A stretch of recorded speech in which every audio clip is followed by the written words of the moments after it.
ഇന്ന് നമ്മള് ബ്രൗണി ഉണ്ടാക്കാനായിട്ട് പോവാണ്. അപ്പം വീട്ടിലുള്ള കുറച്ച് ഐറ്റംസ് വെച്ചിട്ടാണ്. ഈ റെസിപ്പി ഒന്നും പറയാൻ പറ്റില്ല. നമുക്ക് സ്റ്റാർട്ട് ചെയ്യാം.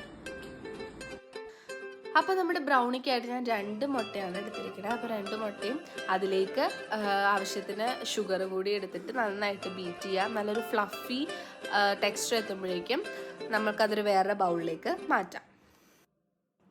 ഞാനിവിടെ നേരത്തെ ചോക്ലേറ്റും ബട്ടറും കൂടി മെൽറ്റ് ചെയ്ത് വെച്ചിട്ടുണ്ടായിരുന്നു. അതും കൂടി ആഡ് ചെയ്ത് നന്നായിട്ട് നമുക്കൊന്ന് മിക്സ് ചെയ്തെടുക്കാം.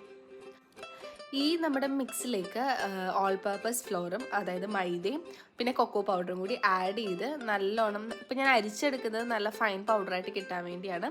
എന്നിട്ട് അതും നമുക്ക് നല്ലോണം മിക്സ് ചെയ്യാം. ഇൻ കേസ് നമ്മുടെ ബാറ്റർ ഒരു അത്യാവശ്യം കട്ടിയാണെങ്കിൽ അതിലേക്ക് കുറച്ച് മിൽക്കും കൂടി ആഡ് ചെയ്ത് കൊടുക്കാം. വേണം നിർബന്ധമൊന്നുമില്ല. ലൂസാണെങ്കിൽ മിൽക്ക് ചേർക്കേണ്ട ആവശ്യമില്ല. പിന്നെ ഇത് ഓപ്ഷണലാണ്, വേണമെങ്കിൽ ആഡ് ചെയ്താൽ മതി. ഞാനിവിടെ ക്രഷ്ഡ് ബദാമും അതുപോലെ തന്നെ ബ്ലാക്ക് റൈസിൻസും കൂടി ആഡ് ചെയ്യുന്നുണ്ട്. ഞാൻ നേരത്തെ ഉപ്പ് ചേർക്കാനായിട്ട് മറന്നുപോയി, അതുകൊണ്ടാണ് ഇപ്പോൾ ചേർത്തത്. നേരത്തെ ചേർക്കേണ്ടതായിരുന്നു കേട്ടോ ശരിക്കും ഉപ്പും. പിന്നെ ഒരു പാനിലേക്ക് നമ്മൾ ബട്ടർ പേപ്പർ വെച്ചിട്ട്, ബട്ടർ തേക്കണം നിർബന്ധമില്ല, ഞാൻ പെട്ടെന്ന് വിട്ടു പോരാൻ വേണ്ടിയാണ് ബട്ടർ തേച്ചിട്ടാണ് ബട്ടർ പേപ്പർ വെക്കുന്നത്. ഇനി നമ്മൾ മിക്സ് ചെയ്ത് വെച്ചിരിക്കുന്ന നമ്മുടെ ബാറ്റർ നമ്മുടെ ട്രേയിലേക്ക് ഒഴിച്ച് നന്നായിട്ട് ടാപ്പ് ചെയ്തിട്ട് ഗാർണിഷിങ്ങിനായിട്ട് നമുക്ക് ബദാമും റൈസിൻസും കൂടി ആഡ് ചെയ്ത് കൊടുക്കാം. ഇനി നമ്മുടെ ബ്രൗണി നമുക്ക് അവനിൽ വെച്ച് ബേക്ക് ചെയ്യാം.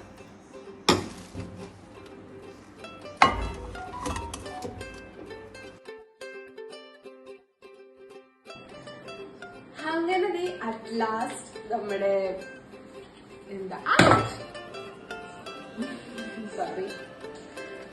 ബ്രൗണി റെഡി ആയിട്ടുണ്ട്. ചൂടാറിയിട്ടൊക്കെ വേണം ഇത് എടുക്കാൻ. പക്ഷെ നമുക്ക് അത്രയും ക്ഷമയില്ലാത്തതുകൊണ്ട് ഞാൻ ഇത് എടുക്കുവാണ്.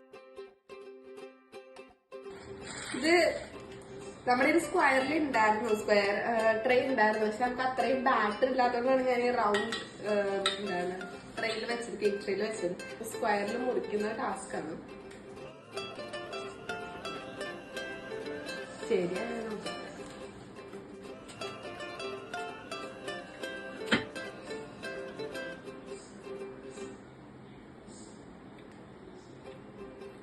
മധുരത്തിന് കുറവാണ്.